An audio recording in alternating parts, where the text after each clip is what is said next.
Now, a couple of days ago, something very strange and bizarre happened with the American media. Something that I covered on this channel. Many of you couldn't believe it.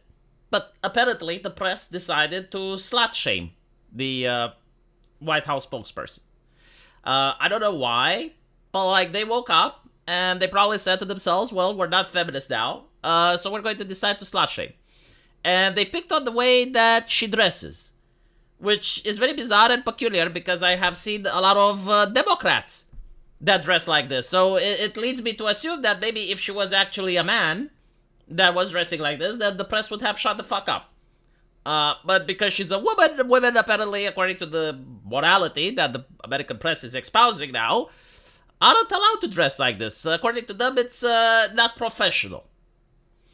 Now, I understand what they're doing. They're trying to delegitimize her with her base. Because there's no point in trying to get left-leaning people to dislike anyone associated with the Trump administration because they already dislike them. And so, like, you need to think what would upset the right-wingers. And so, if we look at Matt Walsh, who was triggered by, I think it was a beer company that made the calendar that had, like, Miss July, Miss September, right? Like, a lot of Zoomers and Matt Walshes, they get triggered whenever they see anything that belongs to a woman which is outside the digital burqa. And they're thinking like, okay, well, maybe we can trigger those people and say, oh, like, look, she's dressing inappropriately. But no one took the bait since she's not dressed inappropriately at all. I mean, I actually did the... When I went to church recently, I actually did show the picture to a couple of babushkas there in order to get their opinion. And they were like, no, like, this is definitely appropriate. Like, this is how you see women dressing when you go to the bank. Like, you go to the bank and the woman behind the counter that interacts with the customer dresses like this. Like, that, it's not like she's going clubbing. It's not like she's getting ready for stripping, you know? Again, like, I have seen Democrats that dress far more inappropriately than her. Like, men that we use women clothing that is far more revealing than what she used to.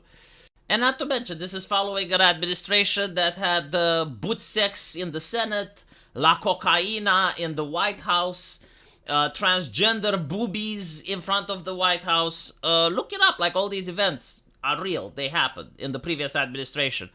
And so even if this lady would start twerking during the press conference, it would still be a more decent administration than the previous one in comparison. But anyway, she finally snapped back at the slut shamers.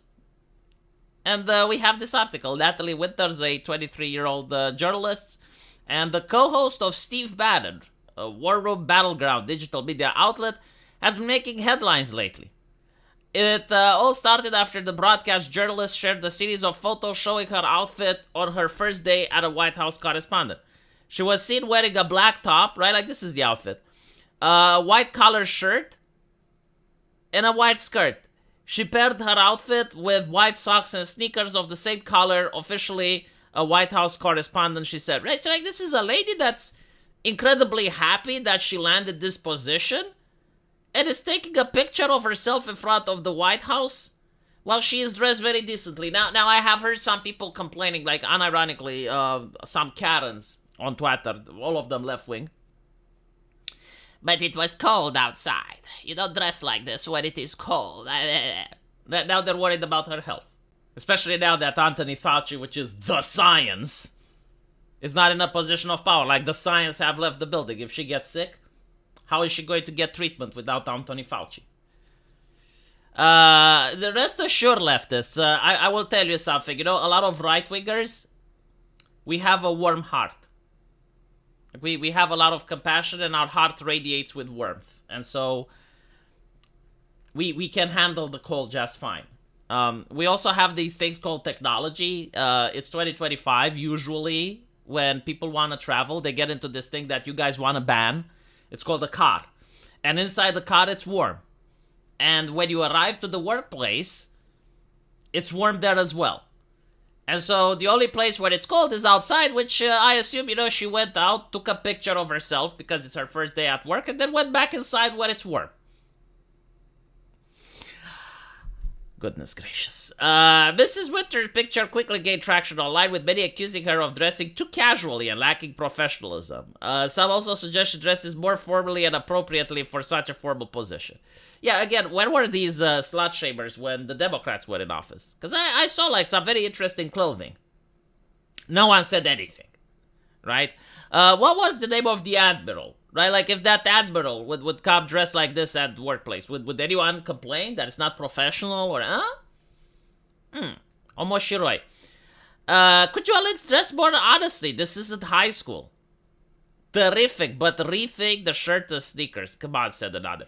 Yeah, I'm just fascinated to see how almost a decade ago, like any of this type of comment would get you banned from social media for bullying, harassment, slut shaming. That they had the word, like the word slut shaming is something that the left coined to beat the living shit out of anyone that complained about anyone dressing immodestly.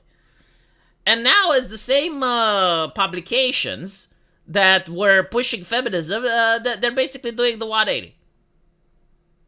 It's interesting for prosperity. Like a lot of people say, why do you keep showing their hypocrisy?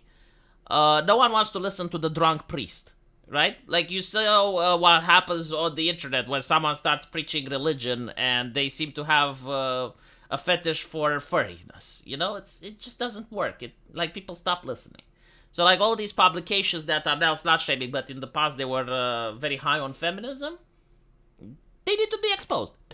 However, Miss Winters was quickly to hit back at the people that were calling her outfit inappropriate, saying, "Excuse me, a few deranged haters comment that they didn't like my sweater, and this becomes a story, and you didn't even ask for comment. This mean girl energy is unreal, and you didn't even ask for comment. Last time I checked, at 23, I've broken more stories than more mainstream media reporters." So basically what she's suggesting is that maybe the other mainstream media reporters have to dress like her, because she's actually a professional and is doing a job, and the other people, instead of writing about important stories, they're writing about her outfit. You know, it's one thing if it's like some rag that nobody reads that does that, but when you have like alleged professionals parroting the story that the Daily Mail broke, it makes you look bad. It's like, really, is there nothing else happening in the world right now? Is the United States not trying to annex Gaza? Or, you know, like, I mean, surely there must be some other conversations that you can talk about rather than how the White House spokesperson dresses. She apologizes for the viewership sinking and the fact that the audience has no power. It's very clear that the misinformation attacks failed, so now you're pivoting to try to depict me as some dumb, vapid bimbo. Good luck with that. I know the left love transgenderism, obesity, and ugly people, but you should pick someone else to attack, she wrote in a response to the Daily Mail controversy. Mrs. Winter posts resonate with her supporters. They hate you because you're everything they'll never be. You are gorgeous. I mean, well, she is kind of gorgeous. But again, like, I don't think that she tries to present herself as being the gorgeous. Like, she's not trying to